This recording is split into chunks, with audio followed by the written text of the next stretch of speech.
লোকের গা থেকে ঘাম ঝরার টাকা আপনি নিয়ে যেয়ে এসি ঘরে শুবেন, এইটা আমি আই ডোন্ট কথা শুনেন। খালি কথা বললে তো কাজ হয় না, কাজ করতে হবে।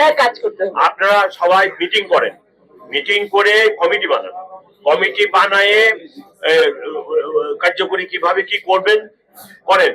পুলিশের তরফ থেকে আমি সব ধরনের সহযোগিতা, আমার ওসি থাকবে সেখানে, আমার ওসি যদি এই কাজে সহযোগিতা না করে সে নাই হয়ে যাবে।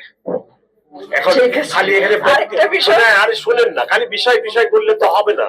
চলতেছে তো 50 বছর একই ভাবে চাঁদাবাজি, বন্ধ তো করতে পারে না কেউ, বন্ধ করতে পারি কিনা দেখেন না।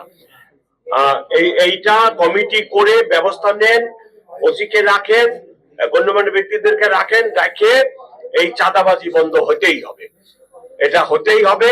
আপনারা মিটিং করবেন, আপনারাও আগে একটা কেন্দ্রীয় কমিটি করে মিটিং করেন, মিটিং করে সমস্ত লোকালে আবার লোকাল কমিটি করেন, লোকাল কমিটি করে কেন্দ্রের কমিটি থেকে লোকাল কমিটিকে গাইড করেন যে এই এই লোক নিয়ে আমরা ইয়ে করলাম, কমিটি করব, ওসি পুলিশ থাকবে সেখানে। পুলিশ অনেক সহনশীল, হয়তো 50টার ক্ষেত্রে 2-1টা ক্ষেত্রে আমরা এই অ্যাকশন গুলো নিয়েছি। এটা নেওয়া ছাড়া রাস্তার আমাদের মূল জিনিস আপনারা প্রতিপক্ষ না, মূল হলো রাস্তার শৃঙ্খলা রক্ষা করা। এখন স্যার সমস্যা হয়েছে অন্য জায়গায়।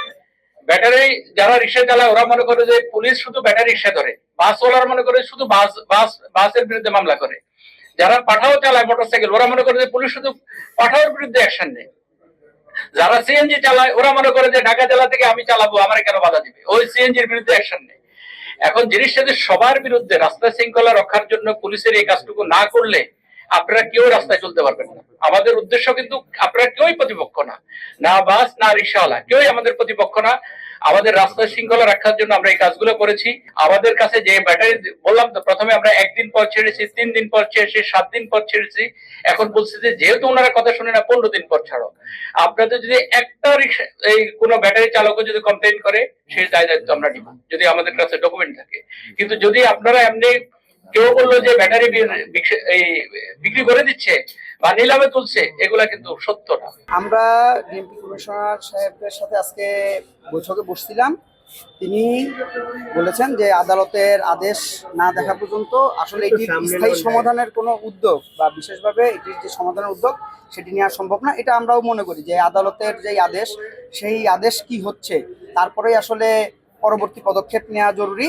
তবে তিনি আশ্বস্ত করছেন যে আমাদের এই আদেশের কারণে যে সংকট তৈরি হয়েছে সেখানে তাদের প্রশাসনের পক্ষ থেকে যে ধরনের ভূমিকা রাখা সম্ভব, আমাদের যেন কোনো ধরনের সমস্যা তৈরি না হয় সেটি তিনি দেখবেন। এবং এই সময়ে বিভিন্ন জায়গায় যেসব চাঁদাবাজি গোষ্ঠী সক্রিয় হয়ে উঠেছে সেটার বিষয়ে তিনি নো টলারেন্স ভূমিকায় থাকবেন, সেটি আমাদেরকে আশ্বস্ত করেছেন। এবং এর পর আদালতের আদেশটি আমরা পাওয়ার পরেই তিনি একটি লিয়াজো কমিটির মধ্য দিয়ে আমাদেরকে আবার পুনরায় ডেকে এটি আসলে ঢাকা মহানগরীতে চলাচলের ক্ষেত্রে কি ধরনের উদ্যোগ প্রয়োজন, কি ধরনের সমন্বয় প্রয়োজন, সেই সমন্বয়গুলা উনি করবেন আমাদের সাথে, সেই আশ্বাস দিয়েছেন। আন্দোলনটি ছিল হচ্ছে একটি স্বতঃস্ফূর্ত আন্দোলন।